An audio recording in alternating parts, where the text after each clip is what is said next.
कि गोगी जी सा गुरप्रीत सिंह गोगी हमारे करीबी मित्र थे।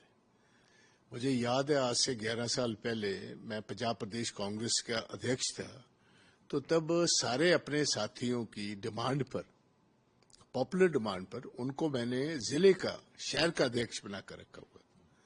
तो वहां से उनका पॉलिटिकल करियर शुरू हुआ। काउंसलर भी थे और पॉपुलर थे और अच्छा काम करते थे, in spite of being bit handicapped. उनको थोड़ी सी प्रॉब्लम थी, लात में डिस्क में प्रॉब्लम थी, उसके बावजूद वो बहुत एक्टिव थे। फिर जब पिछली सरकार आई कांग्रेस की, तो कांग्रेस की सरकार में इनको चेयरमैन बनाया गया PSIC का।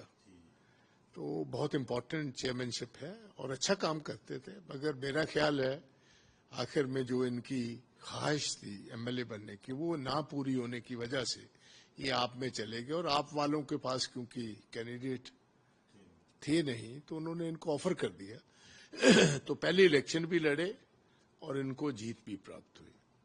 अक्सर मुझे विधानसभा में मिलते रहे और बहुत मेरा इज्जत मान सत्कार करते थे और हमेशा मुझे ये कहते थे, आप हमारे अध्यक्ष हो, पुराने रिश्ते की वजह से।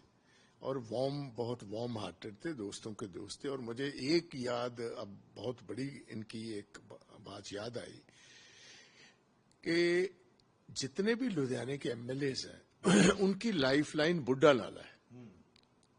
क्यों? गवर्नमेंट से पहले तो सभी कहते हैं हम नाले की सफाई कराएंगे, पोल्यूशन ये खत्म करेंगे, एनवायरनमेंट का बहुत बड़ा रिस्क है।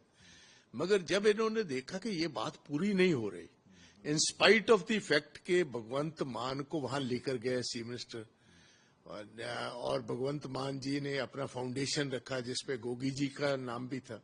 मगर जब चंद महीने गुजरने के बाद उन्होंने देखा यहाँ तो काम ही कोई शुरू नहीं हुआ, कोई आपकी गवर्नमेंट ने पैसा ही नहीं दिया काम के लिए, तो वो खुद मौके पर गए और खुद जाकर अपना ही नींव पत्थर, जिस पर बेसिकली चीफ मिनिस्टर का नाम था और इनका नाम था, तोड़ दिया। और ये बात कही कि ऐसा है कि मुझे अब इस बात का अफसोस है कि जो मैंने लोगों से वादा किया था और जो मेरी आकांक्षा थी कि हमारी सरकार पैसे देकर ये जो प्रोजेक्ट है जिस पर हम इलेक्ट होकर आए हैं, इसको पैसे देगी, और जो नहीं किया ये काम, मैं शर्मसार हूं। तो इसी वजह से उन्होंने इतना बड़ा स्टेप उठाया और ये एक बताता है कि वो अपने एरिया के लिए सेंसिटिव थे, वो अपनी समझदारी समझते थे। तो आज जो भी हुआ है बहुत अनफॉर्चुनेट है। मगर मैं as a leader of the opposition ये बात महसूस करता हूं, चाहता भी हूं कि जिन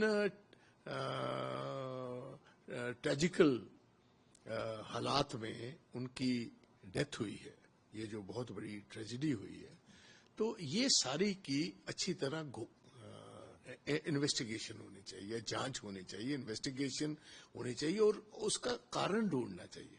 एक सिटिंग MLA खुदकशी अगर करता है, खुदकशी है कि क्या हुआ वहां, क्योंकि उनके अपने रिवॉल्वर से ही डेथ हुई है और लेट रात हुई है, तो ये पुलिस को बाकायदा तौर ईमानदारी से इसकी जांच करनी चाहिए और सारे फैक्ट्स लोगों के सामने लेकर आने चाहिए। मैं इतना ही कहना चाहता हूं और परमात्मा को ये मैं दुआ करता हूं, अरदास करता हूं कि बिछड़ी ये आत्मा जो है अपने चरणों में निवास बख्शे।